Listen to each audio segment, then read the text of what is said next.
Welcome back, beta. We were talking about stress and its effect upon illness, and we talked about stress का जो असर है immune system पे और chronic जो heart disease है और उसके ऊपर ulcers की हमने बात की कि ये है.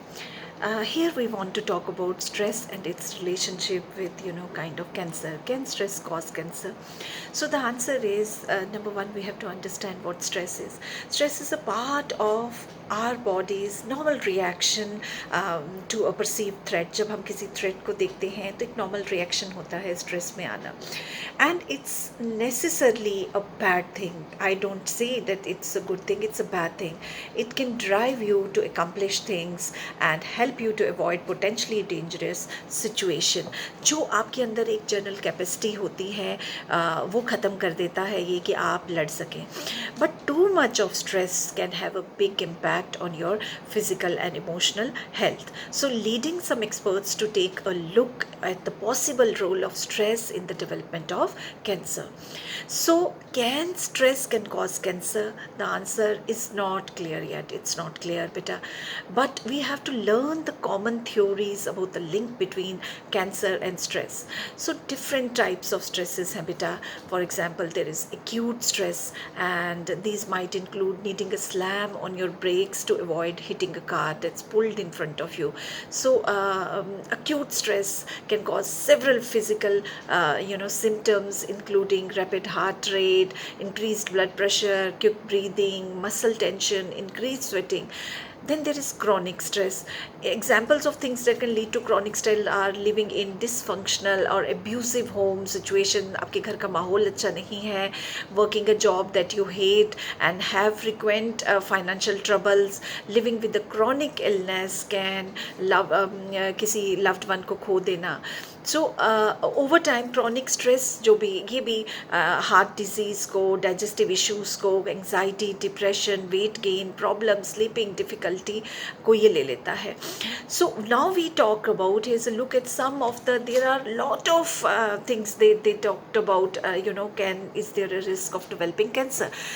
So continuous activation of the stress response जो है and exposure to the associated hormones could promote the growth and spread of tumors. Yes, stress can grow tumors also. So the immune system जो हमारी इकलौती ताकत है वो week पड़ जाता है, उसके बारे में हम ऑलरेडी बात कर चुके हैं. Prolonged stress could lead to a state of inflammation that may contribute to cancer risk. आपकी बॉडी के अंदर फुलाव आ जाता है, इन्फ्लेमेट हो जाती है, और इन्फ्लेमेशन बॉडी में कट्स, बैक्टीरियाज, इन्फेक्शंस जो हैं ज़्यादा जाती हैं और सेल्स में ब्रेक आ जाता है. So chances become that it can contribute to the cancer risk. Then stress can promote people to turn in unhealthy coping mechanism. जब आपको स्ट्रेस होता है आपको खाने की होश नहीं रहती, आप हेल्दी खाना नहीं बनाते, हेल्दी खाना नहीं खाते, लेकिन जब आपकी बॉडी गिरने लगती है तो आप किसी भी रेस्टोरेंट में घुस के किसी भी किस्म का खाना खाते हैं and you are not at all particular. So indirectly lifestyle disease बन गया है कैंसर बेटा. जेनेटिकली तो होता ही है but lifestyle disease. So all of these can increase your risk of developing cancer because of stress. So now beta, the relationship between stress and cancer is the source of many ongoing studies. There are going, so you will write that there are many studies, many people have found. So indirect and direct causes जो हैं वो हैं someone under chronic stress takes up smoking, और smoke जो है बहुत ज़्यादा smoke जो है वो reason बन सकता है. Then अगर किसी को chronic stress है so several years while caring for a family member with cancer, so down the line they develop cancer themselves. was stress a factor? बहुत देखा कि अगर जो कैंसर की वाले की सेवा कर रहा है तो एक टाइम में शायद उसको भी, अब उसमें जेनेटिक रीज़न भी हो सकता है और ये भी the effect on stress on ये था कि हो सकता है. अब एग्जिस्टिंग कैंसर, जब भी अगर आपको कैंसर की कोई न्यूज़ सुनता है तो ऑटोमेटिकली वो न्यूज़ सुन के ही हम स्ट्रेसफुल हो जाते हैं, हम प्रिपेयर्ड नहीं रहते हैं. तो स्ट्रेस की वजह से हमारा कैंसर पूरी बॉडी में फैल सकता है. हमारा cancer meditation, calmness, yoga, peaceful, good healthy life, cancer हो भी गया है, अगर आप इन सब का योगदान एक अच्छी दवाई, अच्छी कीमोथेरेपी के साथ कर रहे हैं, तो देयर आर चांसेस कि आपका कैंसर ख़त्म हो जाए। आप लोग नज़र दौड़ाइए, अपने इर्द गिर्द ही आप ऐसे लोग पाएंगे जिन्होंने अपनी शक्ति से, अपने विल पावर से कैंसर या किसी भी चीज़ को भगा दिया। So we talked about 2 things कि can stress relate to cancer. So yes, अगर आपके अंदर कैंसर सेल जनरेट करने के बहुत ज़्यादा चांसेस हैं कि रॉ मटेरियल अंदर है, तो अगर आप स्ट्रेस में ज़्यादा रहेंगे तो आपके चांसेस डबल हो जाएंगे।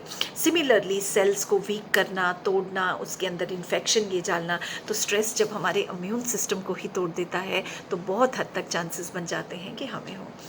अब कि अगर हो गया है कैंसर तो ऑटोमेटिकली तब भी आप बहुत ज़्यादा स्ट्रेसफुल हो जाओगे, खाना नहीं खाओगे, थक जाओगे, इम्यून सिस्टम आपका वीक हो गया है और बहुत कीमो जो है पेनफुल है। सो बहुत सारे फैक्टर्स हैं कि आप कोप नहीं कर पाते और आप रेजिस्ट हो जाते हो। But we are talking about positive psychology. We are talking about कि कोई भी एडवर्स चीज़ हमारे साथ हो जाती है, we have to fight back and we have to come back. Why? Because if other people can come back from cancer and fight stress, so we can also. So beta, we have to take care about stress and illness में number 1 prevention. आप prevention करिए।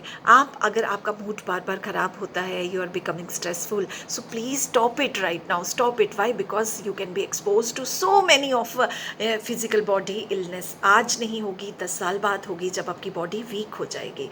तो इसको stop करिए।